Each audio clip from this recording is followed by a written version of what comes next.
राधे राधे दोस्तों, आज मैं आपको एक स्टोरी सुनाने वाली हूँ। ये स्टोरी है भगवान जगन्नाथ जी ने कैसे एक बीमार हाथी की जान बचाई। चलो आइए देखते हैं। महावत जमीन पर पड़ा फूट फूट कर रो रहा था।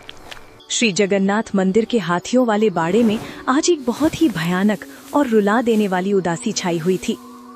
मंदिर का सबसे बूढ़ा, सबसे विशाल और सबसे प्यारा हाथी गजराज, जिसने पूरे 50 सालों तक भगवान का भारी भरकम रथ नंदी घोष खींचा था, आज जमीन पर लेटा अपनी आखिरी सांसें गिन रहा था। बुढ़ापे और बीमारी ने उस विशालकाय जानवर को तोड़कर रख दिया था। गजराज की बड़ी बड़ी आंखों से मोटे मोटे आंसू लगातार बह रहे थे। वो दर्द से करहा रहा था, लेकिन उसकी सूंड बार बार मंदिर की दिशा में उठ रही थी, मानो वो अपने प्राण त्यागने से पहले अपने मालिक, अपने जगन्नाथ को एक आखिरी बार पुकार रहा हो। रात के 2 बज चुके थे। महावत थक हार कर हाथी के पास ही रोते रोते सो गया था। तभी उस अंधेरे और बदबूदार बाड़े में एक हल्की सी दिव्य रोशनी फैली। चंदन और कपूर की एक बहुत ही मीठी महक हवा में घुल गई और उस सन्नाटे में 2 साए दबे पांव अंदर आए। एक साए ने मोटा सा सफेद कंबल ओढ़ा हुआ था और दूसरे ने एक पीला रेशमी कंबल। सफेद कंबल वाले साए ने अपनी नाक सिकोड़ते हुए फुसफुसा कर कहा, कन्हैया, तुझे इतनी रात को इस कीचड़ और गोबर से भरे बाड़े में आने की क्या सूझी? मेरे सारे सफेद कपड़े गंदे हो जाएंगे और ये देख कितनी भयंकर बदबू आ रही है यहाँ। पीले कंबल से अपना गोल मटोल सांवला चेहरा बाहर निकालते हुए कालिया ठाकुर ने दाऊ दादा को घूर कर देखा और बोले, दाऊ दादा, आप चाहो तो बाहर जाकर खड़े हो जाओ, पर मैं अंदर ही जाऊंगा। मेरा गजू दर्द में है, वो मुझे बुला रहा है, मैं उसे इस हालत में अकेला नहीं छोड़ सकता। ये कोई और नहीं, साक्षात ब्रह्मांड के नाथ हमारे कालिया ठाकुर और उनके बड़े भाई दाऊ दादा थे, जो रात के अंधेरे में अपने रत्न सिंहासन को छोड़कर नंगे पैर अपने एक बीमार जानवर से मिलने चले आए थे। कालिया ठाकुर अपने छोटे छोटे कदमों से दौड़ते हुए सीधे उस विशालकाय हाथी के पास गए। उन्होंने इस बात की बिल्कुल परवाह नहीं की कि जमीन पर कितनी गंदगी और कीचड़ है। साक्षात भगवान उस कीचड़ में घुटनों के बल बैठ गए। उन्होंने अपने कोमल हाथों से उस विशालकाय सूंड को उठाया और अपने सीने से लगा लिया। जैसे ही कालिया ठाकुर के दिव्य हाथों का स्पर्श उस हाथी को हुआ, चमत्कार हो गया। गजराज का वो भयानक दर्द एक पल के लिए जैसे गायब हो गया। हाथी ने अपनी कमजोर आंखें खोली और सामने अपने कालिया ठाकुर को देखकर उसकी आंखों से आंसुओं की एक और धार बह निकली। उसने अपनी सूंड से ठाकुर जी के गालों को छुआ। कालिया ठाकुर फूट फूट कर रोने लगे। वो हाथी के माथे पर हाथ फेरते हुए बोले, गजू, मेरे प्यारे गजू, मुझे पता है तुझे बहुत दर्द हो रहा है। तूने 50 सालों तक चिलचिलाती धूप में, बारिश में, कंकड़ पत्थरों वाले रास्तों पर मेरा रथ खींचा है। तेरे पैरों से खून बहता था, पर तू कभी नहीं रुका। आज जब तेरी ये हालत है, तो तेरा ये ठाकुर तुझे कैसे छोड़ दे? पीछे खड़े दाऊ दादा भी ये नजारा देखकर पिघल गए। उनका वो सख्त स्वभाव आंसुओं में बह गया। दाऊ दादा भी आगे आए और उन्होंने अपने भारी हाथों से हाथी की पीठ सहलाई। लेकिन तभी बाड़े का तापमान एकदम से 0 से भी नीचे गिर गया। हवा बर्फ जैसी ठंडी हो गई। दाऊ दादा ने तुरंत कन्हैया के आगे आकर अपना हल तान लिया, क्योंकि सामने एक बहुत ही विशाल और काला साया खड़ा था। वो साक्षात मृत्यु के देवता यमराज थे। यमराज ने हाथ जोड़कर कहा, प्रभु, मुझे क्षमा करें।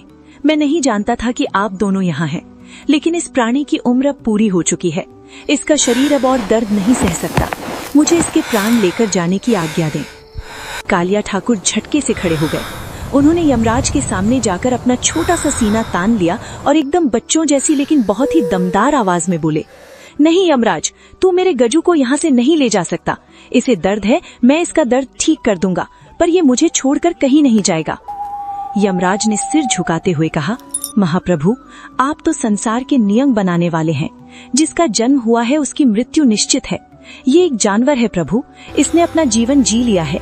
अगर मैं इसके प्राण नहीं लूंगा तो ये ऐसे ही रोज दर्द से तड़पता रहेगा। क्या आप अपने इस प्यारे हाथी को तड़पते हुए देख सकते हैं? यमराज की बात सुनकर कालिया ठाकुर शांत हो गए। वो जानते थे कि यमराज सच कह रहे हैं। गजू का शरीर अब काम नहीं कर रहा था। कालिया ठाकुर ने रोते हुए दाऊ दादा की तरफ देखा और कहा, दादा, क्या कोई तरीका नहीं है जिससे गजू का दर्द भी खत्म हो जाए और इसे कुछ साल की जिंदगी और मिल जाए? इसने हमारी इतनी सेवा की है, क्या हम इसके लिए इतना भी नहीं कर सकते?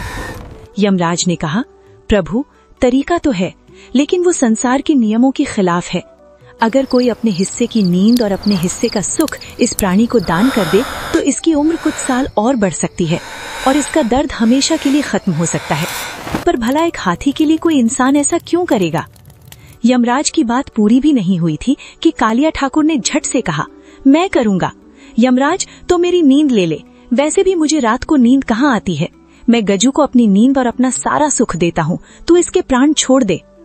दाऊ दादा की आंखें फटी की फटी रह गईं। वो तुरंत कन्हैया के पास आए और उसका हाथ पकड़कर बोले, तू पागल हो गया है कन्हैया। तू वैसे ही रात भर पूरे ब्रह्मांड के चक्कर लगाता रहता है, कभी किसी भक्त को बचाता है, कभी किसी को। अगर तू अपनी बची कुची नींद भी इसे दे देगा तो तू तो बीमार पड़ जाएगा, और अगर तू बीमार पड़ा तो मैया यशोदा और लक्ष्मी मुझे जिंदा नहीं छोड़ेंगी। फिर दाऊ दादा ने यमराज की तरफ देखा और अपनी भारी आवाज में कहा, ओए यमराज, मेरे छोटे भाई की नींद को हाथ भी मत लगाना। अगर उम्र बढ़ानी ही है तो मेरी नींद ले ले। मैं दिन में भी सो लेता हूँ, मुझे कोई दिक्कत नहीं है, पर कन्हैया की नींद तू नहीं लेगा। कालिया ठाकुर ने दाऊ दादा का हाथ झटकते हुए कहा, नहीं दादा, गजू मेरा रथ खींचता है, इसे मैं ही अपनी नींद दूंगा। दाऊ दादा ने आंखें तरेड़कर कहा, चुप कर, मैं बड़ा भाई हूं ना, जो मैं कहूंगा वही होगा। यमराज हैरान, सन्न और स्तब्ध खड़े थे। तीनों लोकों का राजा और शेषनाग का अवतार, साक्षात भगवान के दोनों रूप, आज एक मामूली से हाथी की जान बचाने के लिए आपस में लड़ रहे थे कि कौन अपनी नींद का बलिदान देगा। यमराज की आंखों से आंसू छलक पड़े। वो घुटनों के बल जमीन पर बैठ गए और हाथ जोड़कर रोते हुए बोले, प्रभु, धन्य है आप, धन्य है आपका ये प्रेम। दुनिया कहती है कि भगवान सिर्फ इंसानों की सुनते हैं, पर आज आपने साबित कर दिया कि आपके लिए एक बेजुबान जानवर भी उतना ही प्यारा है जितना कोई बहुत बड़ा राजा या पुजारी। यमराज ने अपने हाथ जोड़े और कहा, प्रभु, आप दोनों को अपनी नींद देने की कोई जरूरत नहीं है। आपके इस निस्वार्थ प्रेम ने मृत्यु के देवता को भी हरा दिया है। मैं इस हाथी को अपने हिस्से के प्राण देता हूँ। आज से इसका सारा दर्द खत्म। ये जब तक चाहेगा खुशी खुशी जिएगा, और जब इसका समय आएगा तो इसे कोई दर्द नहीं होगा। ये सीधा सोते सोते वैकुंठ आपके पास आ जाएगा। यमराज ने हाथी को अपना आशीर्वाद दिया और वहां से अंतर ध्यान हो गए। और अगले ही पल एक और महाचमत्कार हुआ। गजराज, जो पिछले कई दिनों से जमीन से उठ नहीं पा रहा था, उसने अचानक एक गहरी सांस ली। उसके शरीर का सारा कांपना बंद हो गया। उसके घाव अपने आप भरने लगे और वो विशाल हाथी धीरे धीरे अपने पैरों पर खड़ा हो गया। गजराज ने खुशी से अपनी सूंड उठाई और एक बहुत ही मीठी और धीमी आवाज में चिंगाड़ लगाई। कालिया ठाकुर मारे खुशी के उछल पड़े। उन्होंने अपने पीले कंबल के अंदर से एक बड़ा सा गुड़ और गन्ने का टुकड़ा निकाला, जो वो मंदिर की रसोई से चुरा कर लाए थे। उन्होंने अपने छोटे छोटे हाथों से वो गुड़ गजू के मुंह में खिलाया। गजू ने गुड़ खाया और अपनी सूंड से दाऊ दादा और कालिया ठाकुर के ऊपर प्यार से हवा करने लगा। दाऊ दादा ने मुस्कुराते हुए कन्हैया का हाथ पकड़ा और कहा, चल कन्हैया, अब जल्दी मंदिर वापस चल, वरना सुबह पुजारियों को हम नहीं मिले तो वो पूरे शहर में हाहाकार मचा देंगे। और हाँ, रास्ते में कहीं पानी मिले तो मुझे बता देना। तेरे इस हाथी के गोबर की वजह से मेरे कंबल पर दाग लग गया है। कालिया ठाकुर हंसते हुए दाऊ दादा के साथ बाड़े से बाहर निकल गए। पीछे गजराज अपनी आंखों में कृतज्ञता लिए अपने भगवान को जाते हुए देख रहा था। अगली सुबह जब महावत की आंख खुली तो वो अपनी जगह से उछल पड़ा। उसने देखा कि गजराज एकदम स्वस्थ होकर खड़ा है और बड़े मजे से गन्ने खा रहा है। महावत को अपनी आंखों पर यकीन नहीं हुआ। वो रोते हुए भगवान को धन्यवाद देने लगा। लेकिन तभी महावत की नजर जमीन पर पड़ी।